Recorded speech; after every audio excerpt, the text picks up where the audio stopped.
Saturday night again, and time for our weekly visit with that excellent host and incomparable storyteller, Dr. Watson.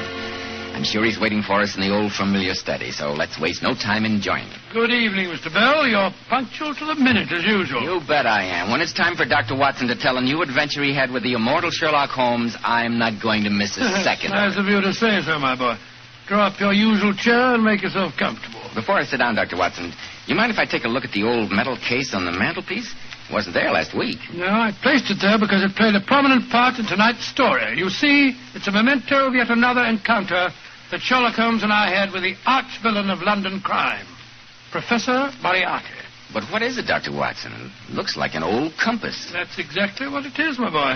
But there are no numerals on it. Just these strange figures around the dial. Oh, those apparent hieroglyphics helped us to solve one of the most diabolical murders that we ever encountered. I call it the adventure of the half-eaten apple, the Coptic compass, and the unclothed corpse. Now, Dr. Watson, how's about the compass, the half-eaten apple, and the unclothed corpse? Well, Mr. Bell, the adventure began on a November morning shortly after the turn of the century. Holmes, seldom one to indulge in exercise for its own sake, had displayed a rare burst of activity and joined me in a stroll through Regent's Park. Just before noon, we retraced our steps, and as we turned the corner into Baker Street, I nearly collided with a tall, well-dressed man walking in the other direction. Why, I beg your pardon. Oh, it's quite all right, sir. Excuse me. Aren't you Mr. Sherlock Holmes? I am. I'm Major Stanley. Indeed. You're a little early for our appointment, Major Stanley. This is my colleague, Dr. Watson. How do you do, sir? Dr. Watson. I am early, Mr. Holmes, and when your housekeeper told me you were still out, I decided to take a stroll. Then let's walk back together, and perhaps you can tell me your problem as we go. It isn't exactly my problem, Mr. Holmes. You see, I'm aide de camp to the Maharaja of Kasul. Oh, really? It's a very interesting job, I should imagine. Yes, it is. I was in India myself, Peshawar and further north. I was once attacked by... Quite, Watson. Some other time, don't you think? Oh, sorry, Holmes. The Maharaja's problem would seem pressing since his emissary has been so eager to reach us. Please continue, Major Stanley. Mr. Holmes, have you ever heard of the Star of Kasul? A fabulously valuable diamond, isn't it? Yes. It's the treasure of the Maharaja's collection. At the moment, it's in the vaults of the Bank of England. No, it's the best place for it, I should say. There have been several jewel robberies lately. Yes, so I've been told, and that's why I've come to you, Mr. Holmes. You see, the Maharaja has come to England to have his portrait painted by a sergeant.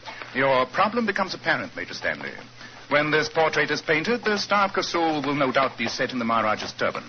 And you quite justifiably feel concerned about the jewel's safety. Exactly, Mr. Holmes. It must be cleverly and closely guarded on its daily journey from the vaults to the Maharaja's suite and back. Well, hardly sounds like a job for you, Holmes. No, Major Stanley. Without wishing to appear conceited, I may say that such a routine matter is rather outside my scope. The Maharaja insists on having you, Mr. Holmes. I assure you his fee would be princely. Here we are at 221B. Come in, Major Stanley. We'll discuss the matter further, if you like. Mrs. Hudson, we're back. Oh, very well, Doctor. Oh, Mr. Holmes. Yes, Mrs. Hudson? There were two gentlemen waiting to see you. Said they had an appointment, but they've gone. Said they come back later. Did they leave their names? No, sir, they didn't. That's odd. Thank you, Mrs. Hudson. Hi, sir. Let's go upstairs, shall we, Major Stanley? Very well, Doctor. Regarding your problem, Major Stanley, it occurs to me that Humphrey Pedder might be a good man to see. Humphrey Pedder? Yes, I'm not personally acquainted with him, but I'm told that he specializes in the more physical aspects of detective work. The Maharaja will be very distressed if you refuse him, Mr. Holmes. Naturally, I wish to... I'm sorry, Major Stanley. I've made my decision. I can't handle the case. See Mr. Pedder, if you will. But Mr. Holmes, can't we sit down and talk about it, at least? Yes, Holmes. After all, there's no need to be rude. I'm afraid not. Good day, Major. I've heard you were eccentric, Mr. Holmes, but I didn't know how eccentric. Holmes, what on earth's the matter with you? You ask him up, and then you won't even let him into the room. For an excellent reason, Watson. Come inside. Look, there on the floor. Great heavens. I could hardly let the emissary of a Raja walk into a room containing a corpse, and an unclothed one at that.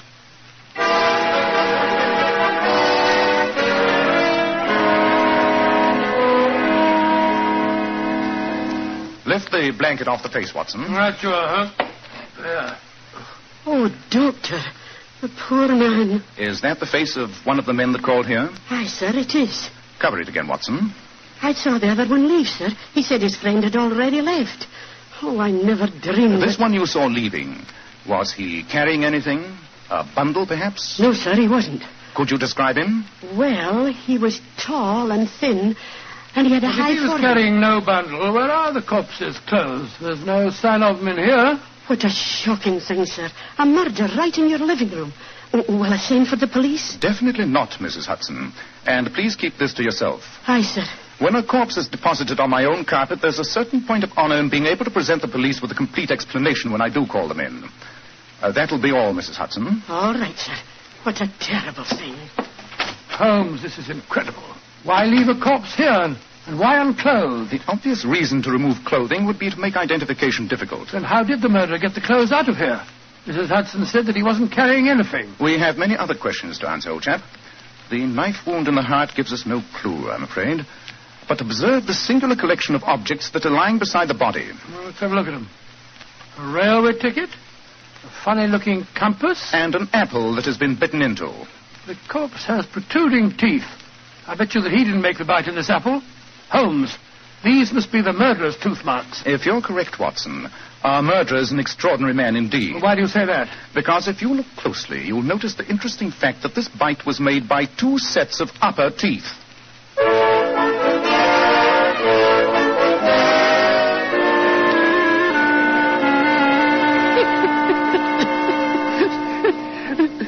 You're the one who no mistake, Professor Moriarty.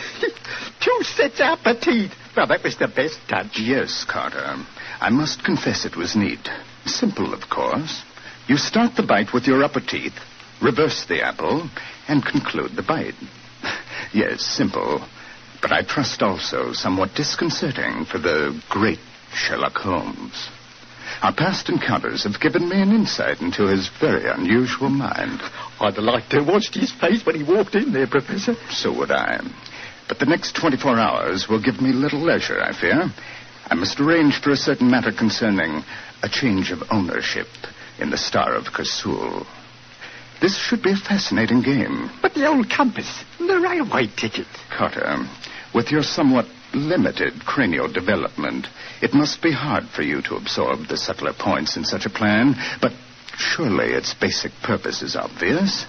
Sherlock Holmes is about to be engaged by the Maharaja to guard the jewel.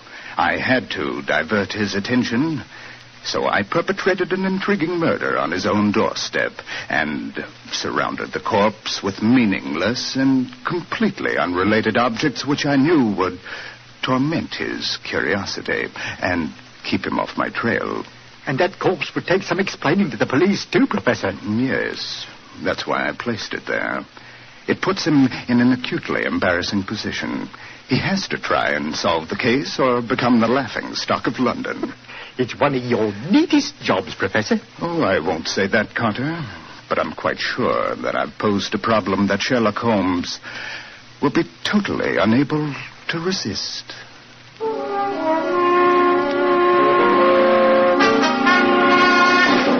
I can't resist this problem, Watson. No fee on earth could make me bother with the safety of a mere diamond when such a puzzle presents itself. On my soul, you talk rather as though you were settling down to a game of chess. You've got to solve this problem, Holmes, or else it's going to put you in a ridiculous position with Scotland Yard. And just think if it got into the papers. I shall reserve my imagination for the problem posed. The question of the apple is, of course, obvious. Well, I suppose all you have to do is to find a man with 2 sets of false upper teeth. Very simple. Quite. The only way such an imprint could be left is to take a half bite with the upper teeth, reverse the apple, and repeat the procedure. The only question here is, why indulge in such a bizarre performance? Well, whatever the reason, those are the murderer's tooth marks. Unquestionably. You notice the eaten portion of the apple has only just commenced to turn brown. The bite was undoubtedly taken in this room. But to identify teeth marks is a monumental problem and might prove insoluble. Let's turn our attention to the compass for a moment. Well, I've never seen one like it. There are no numerals on it, no points of the compass indicated anywhere. Just a lot of funny little squiggles. Oh, no, Watson. Surely you recall the singular affair of the Coptic patriarchs? You overrate my memory, Holmes. In any case, I don't even know what a Copt is. My dear Watson, sometimes you astound me. Well, it seems to me it takes very little to astound you. I repeat, what is a Copt? The Copts are the principal Christian race descended from ancient Egyptian stock. What you refer to as squiggles on this compass, in reality, are letters of the Coptic alphabet. Oh, that makes it more confusing than ever.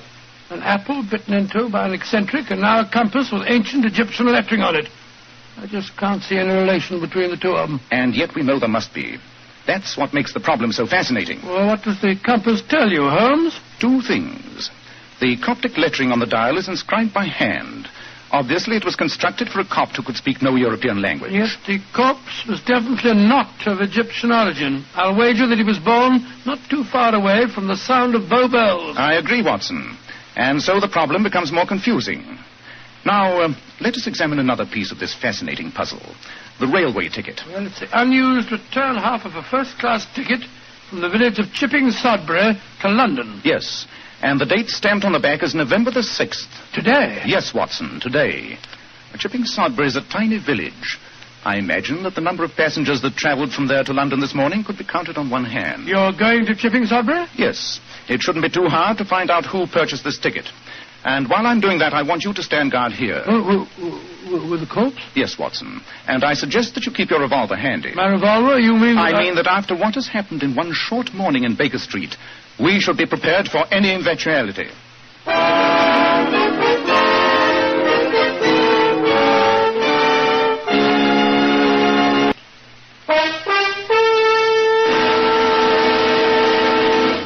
Well, Dr. Watson, it seems to me that Professor Moriarty did quite a job in sending you and Sherlock Holmes off on a false trail. He did, Mr. Bell, and for a while his nefarious plan succeeded. But to take up the story where I left off, while I stood guard in Baker Street over the mysterious corpse, Holmes caught the next train for the tiny village of Chipping Sodbury.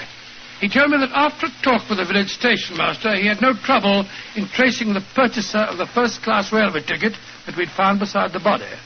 It had been bought by a dignified and elderly clergyman by the name of Russell, and Holmes lost no time in calling on it. The station master told me, sir, that you were the only person to purchase a return first-class ticket to London this morning. Yes, Mr. Holmes.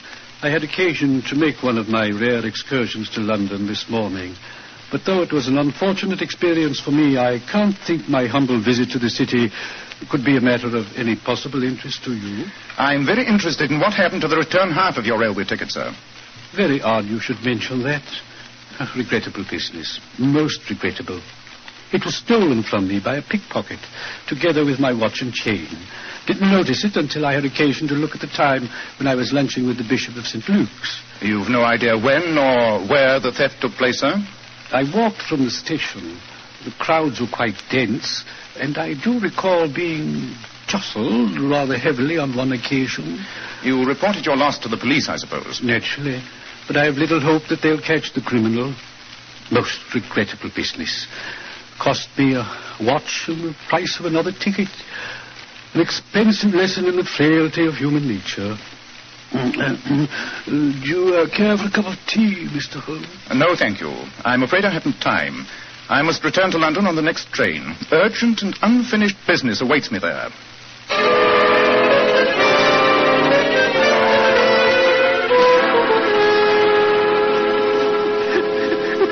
We followed Sherlock Holmes to Paddington Station, Professor Moriarty. Excellent. He caught the train for Chipping Sodbury, no doubt, Carter? Oh, yes, Professor.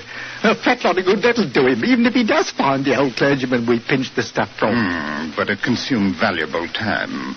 Time during which I can complete our plans regarding the Star of Kersul.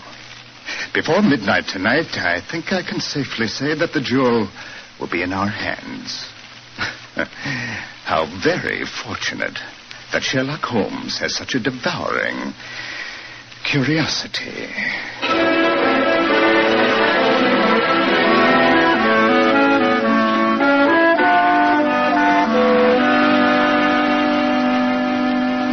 Any luck, Holmes? A waste of valuable time, Watson. I found the purchaser of the ticket all right. The return half, together with his watch, had been stolen by a pickpocket. Oh, Lord, so that means we start all over again. No, Watson. At least one clue has been eliminated. Let us analyze the remaining ones more thoroughly.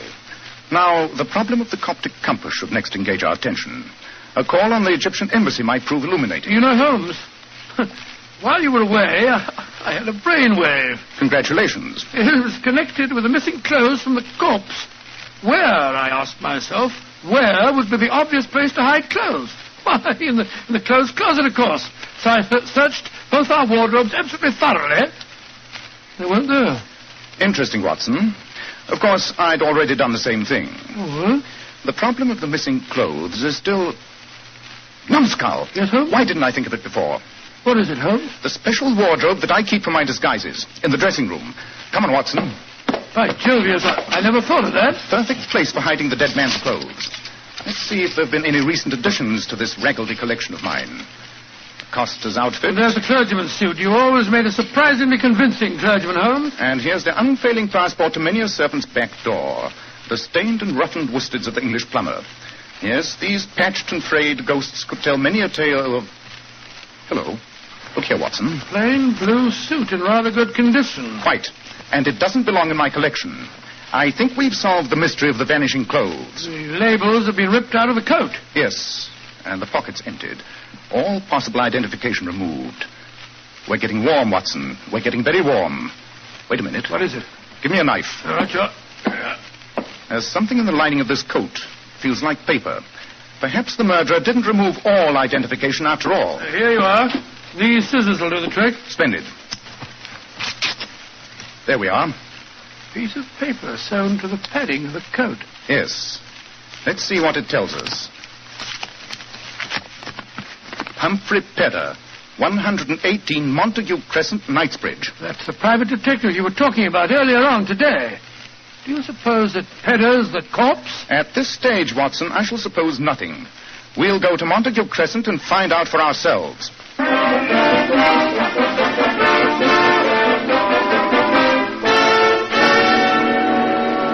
Mr. Pedder, I can't say how glad I am that we found you alive and well. From what you gentlemen have told me, Doctor, I feel glad myself to be here.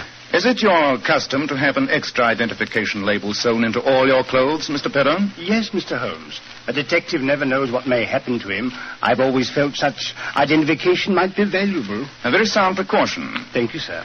And you will say that a suit of your clothes was stolen from your wardrobe last night? Yes, and I can't unearth a clue. Embarrassing situation for a detective, Mr. Holmes. Yes, it certainly is. Though I'm sure in your position you've never had a thing like that happen to you. I doubt, Mr. Pedder, if you know just how embarrassing a detective's life may become. Yes, indeed. Take our present situation, for instance. Quite, Watson. Mr. Pedder. I can't get a word in it. Did Major Stanley call on you today? I suggested that you would be eminently suited to the task of guarding the Maharaja's diamond. Yes, Mr. Holmes. I'm going over to the Savoy tonight to talk to the Maharaja.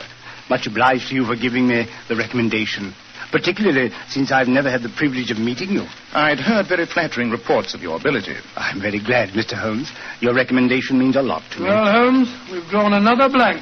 Yes, Watson. I fear we must return to Baker Street and see if an ancient compass can point the way to the solution.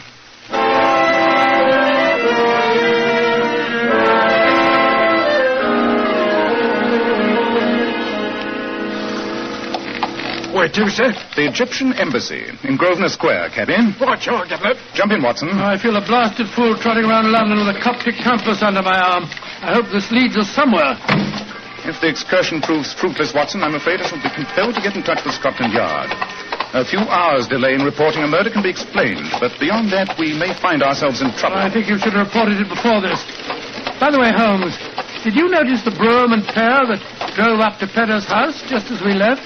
I'm afraid for once I was sufficiently preoccupied to yield to you in observation, my dear Watson. I'm not certain, but I thought it was Major Stanley who stepped out of it. Major Stanley? And yet Mr. Pedder said that... But of course! What an idiot I've been! Cabby! Cabby! Yes, sir? Turn around and drive us to the Savoy Hotel as fast as you can. Right, you are, Governor. But why the Savoy Hotel, Holmes? Surely the situation is crystal clear now, Watson. Just about as clear as porridge to me. The whole thing's a plot to fool me. Tell me, Watson, what is suggested to you by the combination of an unclothed corpse, a stolen suit, and a railroad ticket? Well, if I knew the answer, Holmes, I'd have given it to you this morning and saved ourselves a lot of trouble. The answer, Watson, is organization. A group of well-organized criminals who are able to perform these unrelated tasks. And who is the only person in London who can arrange for running the criminal gamut from murder to plain pickpocketing? Moriarty. Professor Moriarty? Of course. Remember Mrs. Hudson's description of our visitor? Tall, thin, and with a high forehead. And if you add organization and Moriarty to Major Stanley, the Maharaja of Kursul, and a portrait painter, the sum total should be apparent. You mean that you've solved the problem of the unclothed corpse? I mean I know precisely how Professor Moriarty intends to steal the star of Kursul. Faster, cabby. There's not a moment to lose.